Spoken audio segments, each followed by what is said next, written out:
the overall private sector employment growth for the month was up by just 41,000, and the number of long-term unemployed, that's people who have been out of work for 27 weeks or longer, remained the same as the month before at 6.8 million.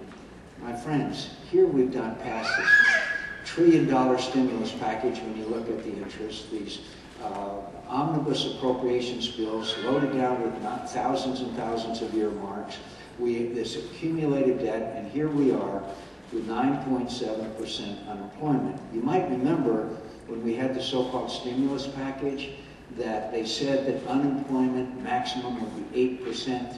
It's now 9.7%. I just want to mention one other issue that obviously is dominating our conversation, and that is the issue of immigration. We have to secure our borders. We have to secure our borders first. We can. John Kyle and I have a 10-point plan to secure the borders.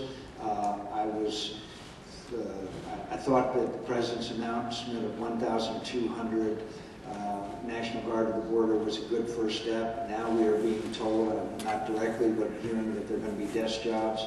Can't be desk jobs. We need surveillance. We need 3,000 additional National Guard to the border. We need to train 3,000 National Border Patrol, and we need to make greater use of the UAVs. We need to finish the fence.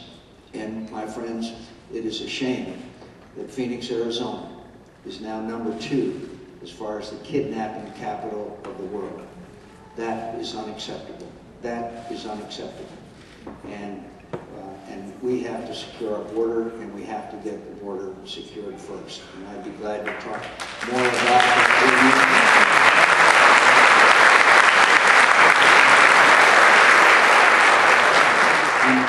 you. And we can do it, my friends. In San Diego, they've done a much better job. In parts of Texas, they can do a much better job. But I would hope also, and I'll stop with this, I would also hope that those people who want to boycott Arizona would stop. It's disgraceful. It will hurt our population.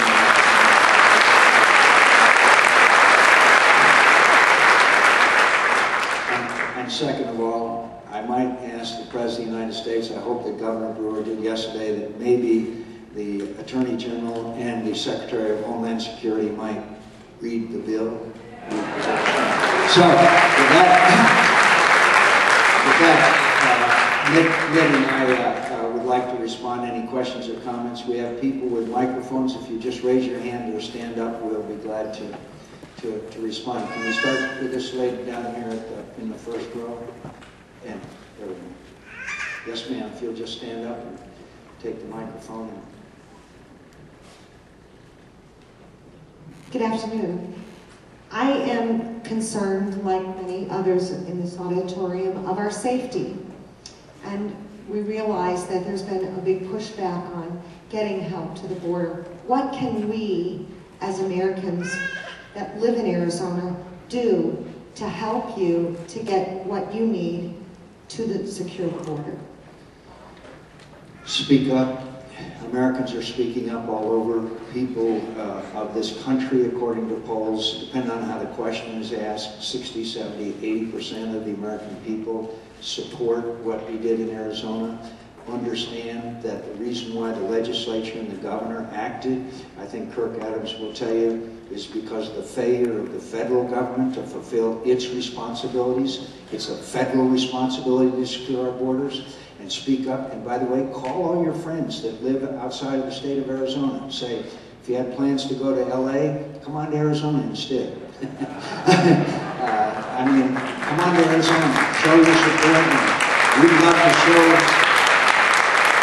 love to show you our beautiful state. We'd like to take you to the Superstitions. We'd love for you to go to the Grand Canyon. We'd love for you to see some of the beautiful resorts we have here in our state, and we want you to come here and show your solidarity with us because it is, as you say, a national security issue.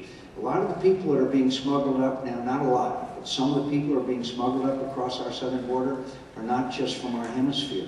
They're coming from all over the world. If we don't have a secure border, we might have a serious national security issue over time. So keep being active, keep talking to your friends, keep explaining to your friends that the liberal media is not portraying the bill in an honest and truthful fashion that was passed by the Arizona legislature.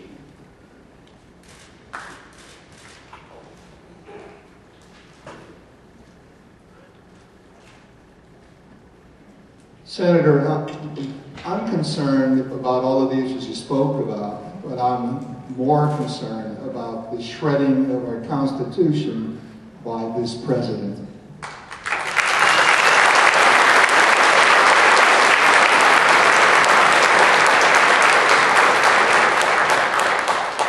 I believe, and I'd like Mitt's comments on this, that this is an administration that is governing from the far left, and America is a right-of-center nation. Who thought a year and a half ago that we would own General Motors and Chrysler?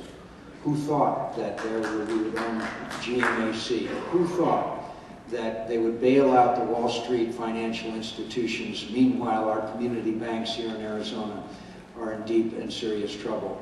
Who thought that we would pass a law called Obamacare that would mandate that citizens purchase a certain product, the ingredients of that product are dictated by the government, and they'll fine you if you don't comply with that.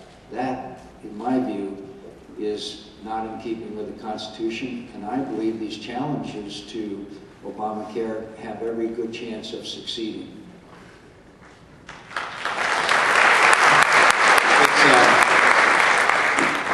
It's really hard to understand how this president could be as misguided as he has been. From a foreign policy standpoint, he went around the world and apologized for America. America, the land that has helped bring billions of people out of poverty by virtue of our free enterprise system being adopted around the world. America, where our sons and daughters laid down their lives to bring freedom to other people. No other nation has done more to help bring freedom and prosperity to others than America.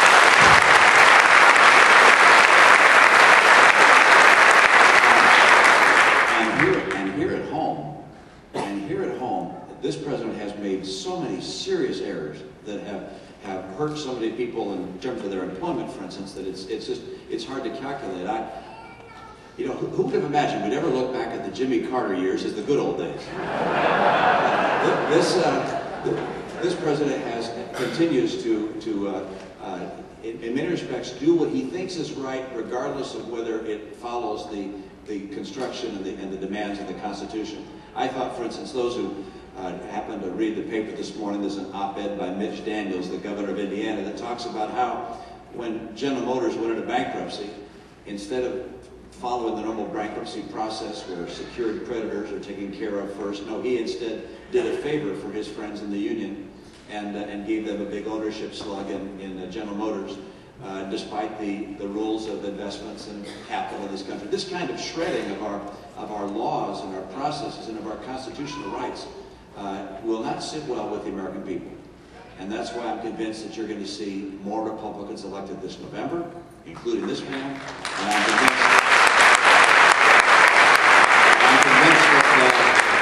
I'm convinced that you're going to see a Republican president in 2012.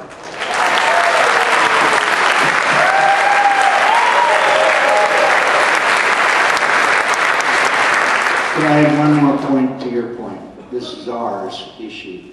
I mean, the Constitution says that nominees of the president or people who are appointed to certain key positions in government should have the advice and consent of the United States Senate. Now these czars are being appointed, bypassing the confirmation process in the United States Senate. In my view, that is certainly a violation of the spirit of the Constitution, if not the letter. Yes, ma'am. Yes, ma'am. Good afternoon. I want to ask you a rather controversial question regarding amnesty. Now, I'm Hispanic, I'm a native Arizonan, fine and dandy. Here's my question. It just appears that this issue is such a political hot button, and many people in America are against amnesty because you are rewarding 12 million lawbreakers, and it's going to bankrupt the country. And I know it's just so controversial. It seems like the politicians have to have amnesty because